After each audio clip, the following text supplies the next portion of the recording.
5, 4, 3, 2, 1, acción. Tocamos Piazzolla, pero no sabíamos que íbamos a tener esta sorpresa de Dami. Si adivinaste y si viste alguna vez Los Simuladores, esta es la melodía Cité Tango tomada del gran Astor Piazzolla, ¿sí?, que acompañó en cada momento el inicio.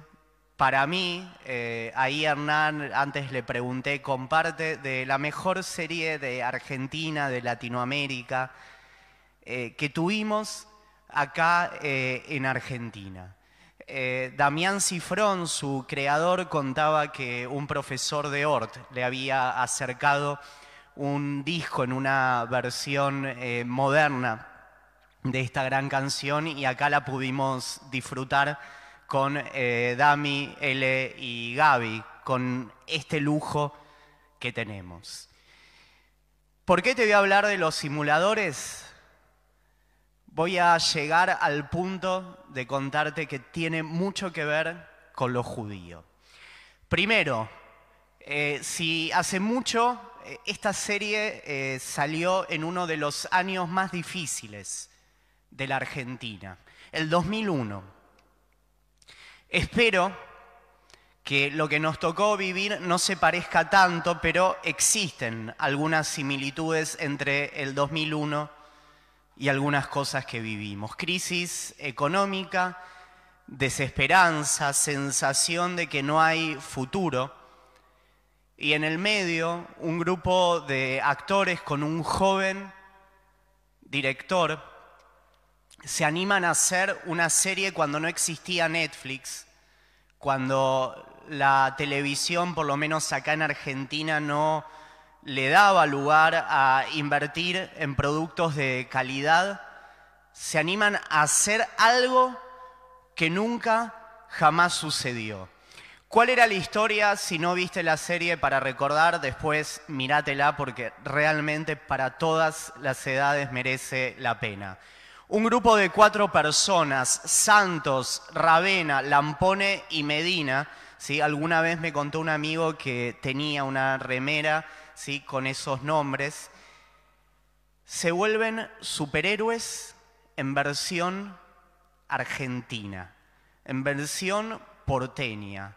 Tango, el primer capítulo en un café acá por Malavia, en nuestro querido Villa Crespo, y todos los lugares emblemáticos de Buenos Aires. ¿Qué hacen este grupo de personas que para mí son superhéroes? Resuelven problemas de la gente.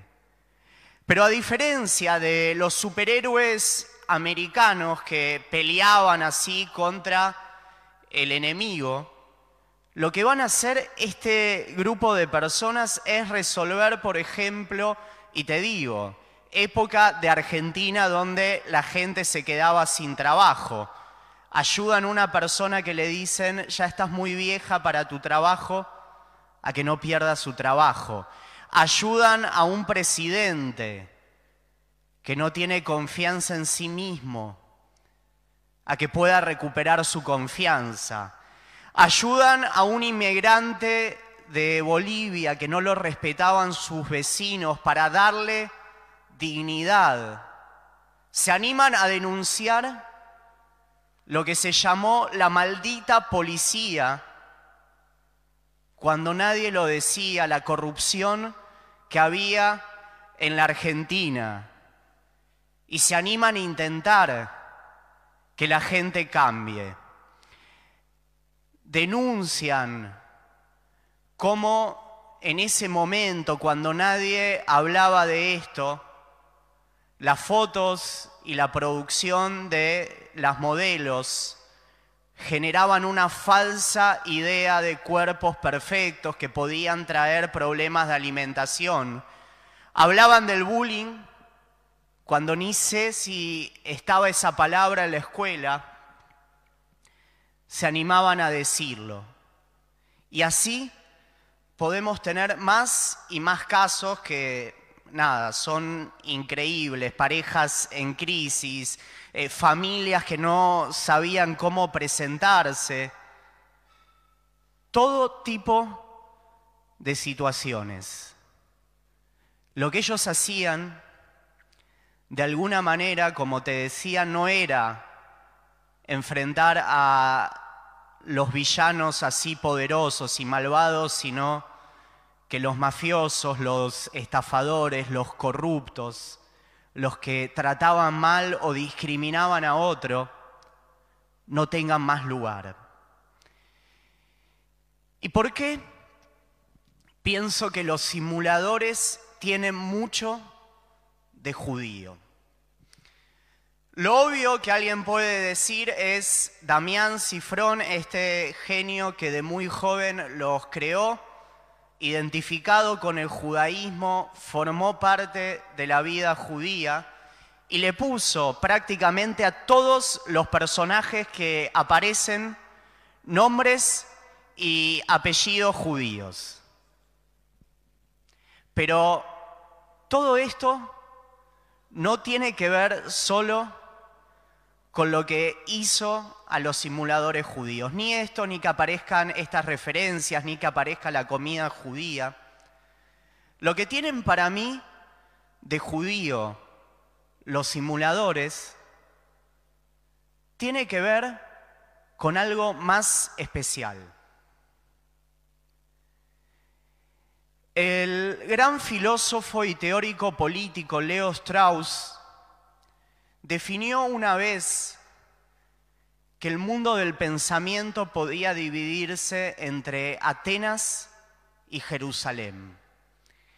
Atenas como la cultura griega, la que representaba la estética, el culto al cuerpo, el poderío físico, y Jerusalén como aquel lugar donde el valor no estaba en lo visual, sino en lo auditivo, Shema Israel, y la fuerza no estaba en el poderío físico, sino en los textos, en la Torá, en el estudio y en la inteligencia.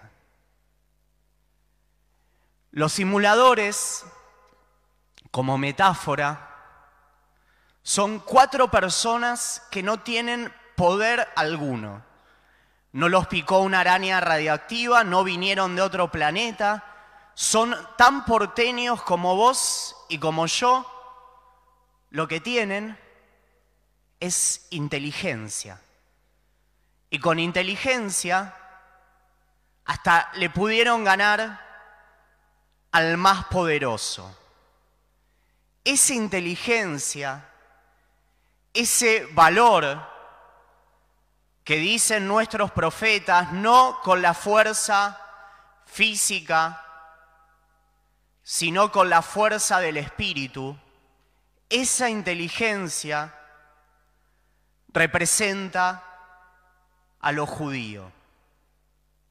El sabernos menos, el sabernos que no contábamos ni con poder económico, militar y demás, y aún así podíamos encontrar la fuerza para dar vuelta a la situación y la torta. Cuentan los actores de los simuladores que cuando estaban haciendo la serie no había redes sociales, les llegaban cartas con todo tipo de pedidos para que ellos ayuden y resuelvan los problemas de la gente. Pero, quizás lo sepas, creo yo que de alguna manera los simuladores existieron de verdad. No existió Santos, no existió Ravena, pero por ejemplo, escuchábamos antes qué canción, Mim Amakim de Idan Reichel, hace poquito si nos seguiste en una Abdalá lo escuchaste. Mim Amakim fue la banda de sonido de una película que si no la viste también podés verla, pero que esta película está basada en una situación real The Red Sea Resort, o acá, viste, te lo cambian el nombre, se llamó Operación Hermanos, que cuenta cómo un grupo israelí que estaba desesperado por seguir salvando a los judíos etíopes, no tenían el poder de infiltrarse, ni de mandar el ejército, ni de hacer prácticamente nada. Había judíos etíopes que en cualquier momento estaban en campos de refugiados, podían morir, podían ser asesinados por estar rebelándose contra el gobierno. ¿Qué hacen?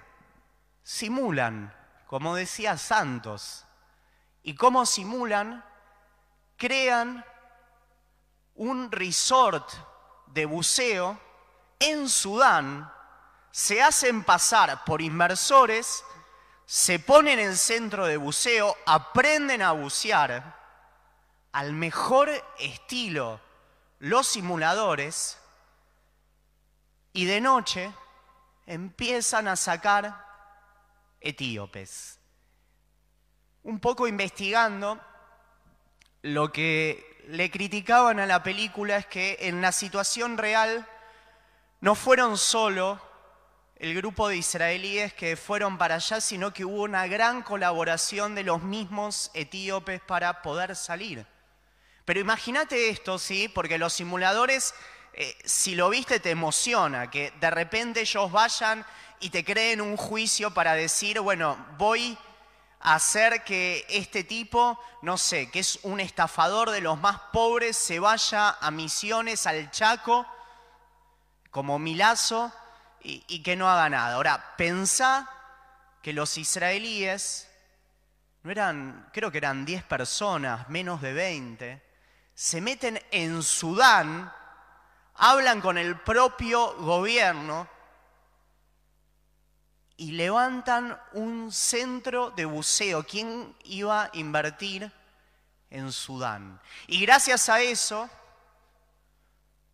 rescatan un montón de etíopes. ¿Por qué la canción de Idan Reichel fue la banda de sonido? Porque la versión que no tenemos manera de cantarla, la versión original de Mima Makim, está también cantada con una intro en etíope. Y si hablamos de África y hablamos de los simuladores, una de las grandes situaciones más terribles que tuvo que enfrentar Israel es la famosa Operación Entebbe. En Uganda se secuestra un avión israelí, cientos de rehenes, país hostil, los podían matar a todos. Mandan a los simuladores israelíes, hasta el punto consiguen el auto del presidente de Uganda y se hacen pasar, porque vos ves situaciones de los simuladores y alguien dice, bueno, no sé si esto se podría hacer de verdad. Israel lo hizo.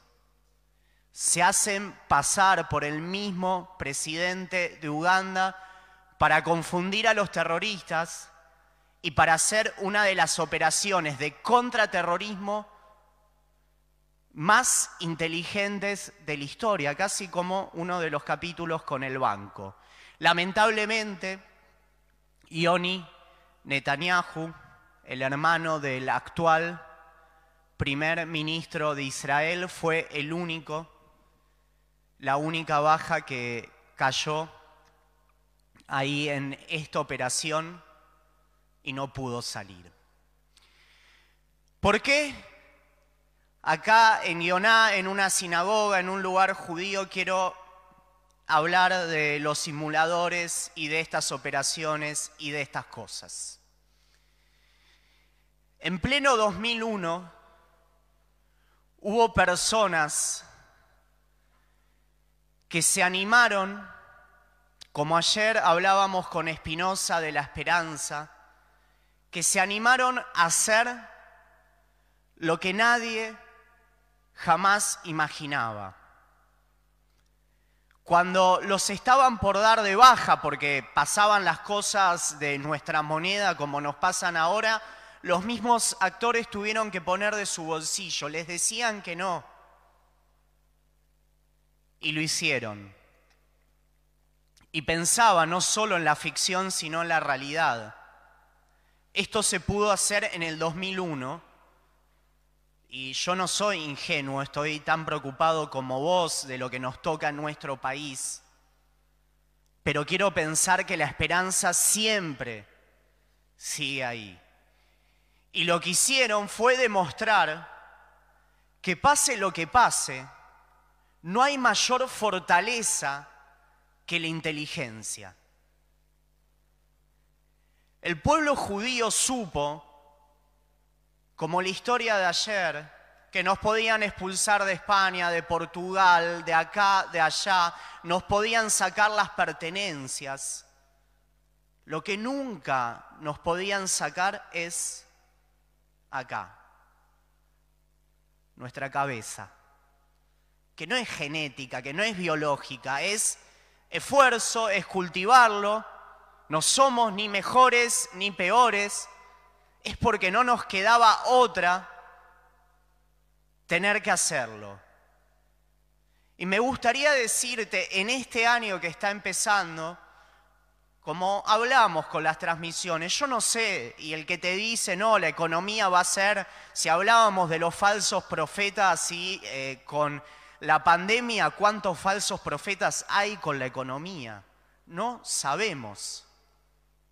Lo que sí sabemos es que hay algo que no nos van a poder quitar.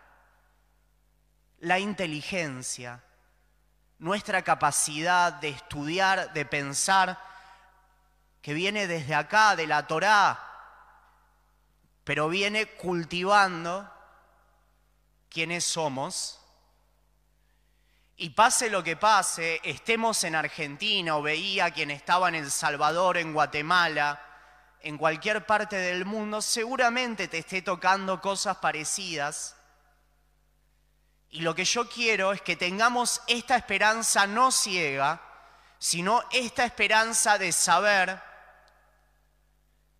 que si confiamos en nuestras capacidades, encontraremos la manera de sortear problemas. Quizás no con la genialidad de salvar, porque eso lo hicieron algunas personas, etíopes en Sudán, pero sí para poder enfrentar lo que haya que enfrentar en la vida. Que podamos seguir teniendo esperanza, que podamos soñar, que podamos creer en nosotros mismos y que Akadosh Baruj Hu nos dé cuando lo necesitemos esta fuerza para seguir adelante. Shabbat Shalom, Shana Tová. Si me acompañás, Rubén, vamos a guardar, hablando de esta capacidad de la Torá, los Sifrei Torá en el Aron HaKodesh, los que estamos acá, y si querés desde tu casa, nos vamos a poner de pie para el momento del retorno de la Torá sin paseo.